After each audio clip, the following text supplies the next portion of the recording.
Assalamualaikum warahmatullahi wabarakatuh. Halo Sobat Bonsai, jumpa lagi bersama saya di channel Papi Bonsai, channel inspirasi semua hal tentang bonsai. Oke teman-teman, jadi hari ini saya akan membuat bonsai grouping ya. Jadi ini bahannya adalah bahan cerut lurus-lurus yang tentu saja terkadang terabaikan teman-teman, untuk bahan cerut dengan karakter yang lurus-lurus seperti ini.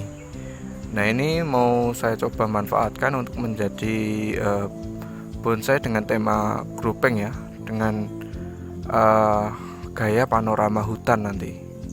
Oke, jadi untuk sketsa awal seperti ini. Jadi nanti saya taruh di pot ceper. Nah, ini sebenarnya sudah saya taruh di pot teman-teman, hanya saja potnya kekecilan ya, karena kemarin untuk bahan ini sudah saya grounding. Jadi ini potnya saya kubur teman-teman, saya tanam juga. Jadi dengan kedalaman tanah segini teman, makanya ini ada akar-akar yang keluar. Dan juga ini menurut saya juga sudah cukup kuat ya untuk kita pindah-pindahkan, karena melihat untuk percabangannya sudah sangat subur. Kemarin sebenarnya juga sudah saya wiring untuk tahap pertama, yaitu membuat kerangka konsepnya saja. Nah, ini sebenarnya adalah bahan bahan percobaan saya ya untuk membuat bonsai dengan gaya grouping teman-teman. Jadi dulu bahan ini tuh banyak teman-teman. Kemudian karena saya masih coba-coba, langsung saya taruh di pot ceper seperti ini. Jadi sudah saya satukan di pot. Nah, itu ternyata adalah cara yang salah untuk membuat bonsai grouping hutan seperti ini teman-teman. Karena apa? Karena pertumbuhannya nanti tidak rata. Jadi ada yang mungkin mati, dan yang paling sering adalah menentukan mata tunas. Nah, ini mata cabang ini kadang sangat berlawanan daripada yang kita harapkan, yaitu misalkan maunya kita kanan kiri. Nah, biasanya dia tuh malah tumbuh ke depan. Nah, cara yang paling tepat untuk membuat bonsai dengan gaya grouping seperti ini itu adalah menanamnya satu persatu dulu teman-teman. Itu yang paling bagus, tahapan yang paling bagus. Nanti ketika sudah subur seperti ini, baru kita satukan di pot. Jadi seperti bahan bonsai saya untuk pembuatan mega forest kayak gitu ya. Jadi kita taruh di polybag dulu. Nanti kalau sudah subur, bisa sekalian kita wiring di polybag. Nanti kalau misalkan sudah tertata semua, tinggal kita pindahkan di dalam pot seperti ini. Itu jauh lebih bagus kalau membuat tahapan membuat bonsai hutan seperti ini teman-teman. Oke, jadi ini langsung saja. Sebenarnya juga mau saya kombinasikan dengan batu teman-teman untuk bagian bawahnya, karena ini nanti letaknya agak tinggi seperti ini ya.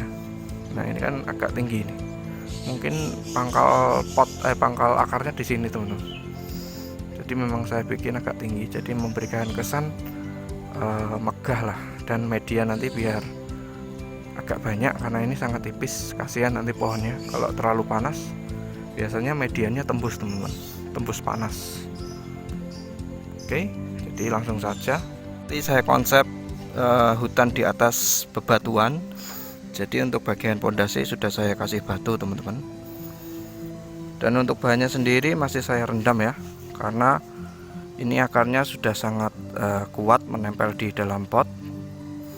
Jadi teknik seperti ini agar nanti akar-akar serabutnya tidak rusak ya teman-teman. Teknik perendaman seperti ini. Oke, jadi tetap ikuti.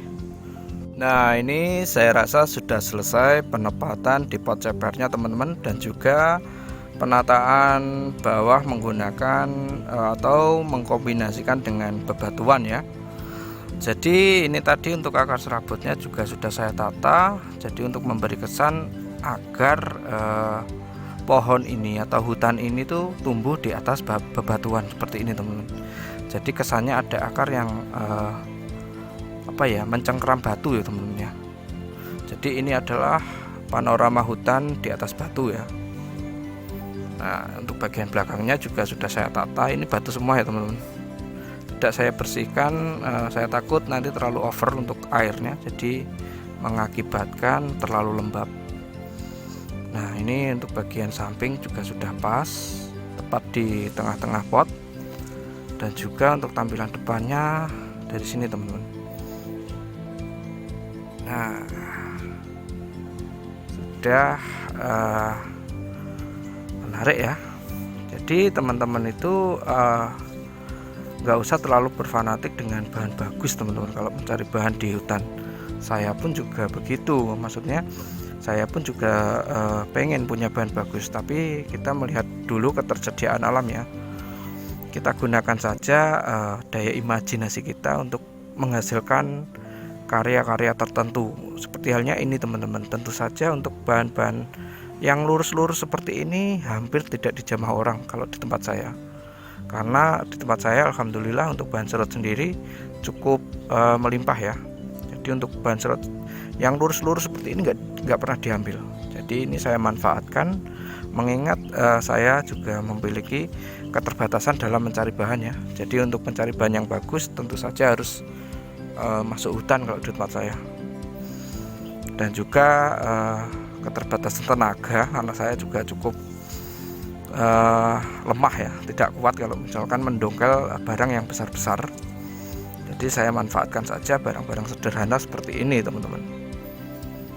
Nah, ini mudah-mudahan juga memberikan inspirasi bagi teman-teman untuk memanfaatkan bahan-bahan yang seadanya saja. Intinya bagaimana kita berkarya saja teman-teman. Jadi nggak usah berambisi nanti bonsai kita bakal mahal atau bonsai kita akan menang kontes. Nggak usah berambisi sampai situ dulu. Yang penting kita berkarya dulu. Seperti halnya untuk bonsai saya yang saya buat ini teman-teman. Oke, jadi ini untuk tampilannya menurut saya juga sudah menarik. Untuk langkah selanjutnya tentu kita akan melakukan penalangan air ya. Jadi nanti untuk sampai ke dalam segini, jadi medianya nanti melimpah ya. Oke, jadi akan langsung saya kasih talang air dulu ya. Nah, sebelum saya kasih talang air, saya mau ekspos bagian perakarannya dulu agar teman-teman mudah-mudahan terinspirasi ya dengan pengerjaan saya ini. Jadi ini akar serabutnya sudah saya julurkan ke atas bebatuan teman-teman. Nah, ini kan menjulur ke bawah semua. Jadi untuk memberi kesan natural ya teman-teman ya. Bagian belakang juga.